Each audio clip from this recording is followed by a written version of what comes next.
महत्त्वाची बातमी आहे। आगामी पावसाळी अधिवेशनात केंद्र सरकारकडून संसदेमध्ये मांडल्या जाणाऱ्या मतदारसंघ पुनर्रचना विधेयकाला शरद पवार यांचा पक्ष त्याकडून पाठिंबा देणार असल्याच्या चर्चा आता निराधार आहेत असं म्हटलं गेलंय। आमच्याकडे या विधेयकासंदर्भात कोणतीही नवीन डील आलेली नाही, तसा प्रस्ताव आलाच आम्ही त्यावरती अभ्यास करू, 24 तासांमध्ये भूमिका मांडू अशी स्पष्टोक्तीच खासदार सुप्रिया सुळे यांनी दिलेली आहे। तर आमचे सहकारी पदाधिकारी आणि आघाडीत कोणताही गैरसमज असू नये म्हणून मी ही भूमिका मांडतेय। मी जे सांगेल ऑन कॅमेरा तेच सत्य आणि वास्तव आहे। सूत्रांची माहिती, हा बोलला तो बोलला, चहा पिताना बोलला याला काहीच अर्थ नाहीये असं देखील त्यांनी ठणकावून सांगितलेलं आहे। 50% सरसकट देशात वाढ आली तर कुणाचा विरोध आहे का?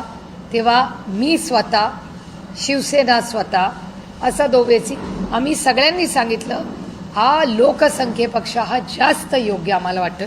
आम्ही इंडिया अलायन्समध्ये चर्चा करतो आणि मग तुम्हाला सांगतो। मी स्वतः त्या इंडिया अलायन्सच्या मीटिंगमध्ये गेले। हा प्रस्ताव अमित भाई शाहनी आम्हाला बोला। आमचं ऑब्जेक्शन होतं की आम्हाला सगळ्यांना एकत्र बोलवा, तुम्ही सपाला, तृणमूलला, काँग्रेसला असं वेगळं वेगळं बोलू नका।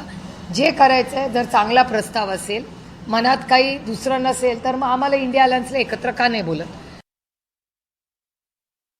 मला काल एक व्हॉट्सॲप आला की आर यू सपोर्टिंग, त्याचं मी उत्तर लिहिलं की we will consider provided, consider इंग्रजी मी रिपीट करते, consider supporting if the 50% cap is to be discussed and the bill, how will it be implemented is still a question mark.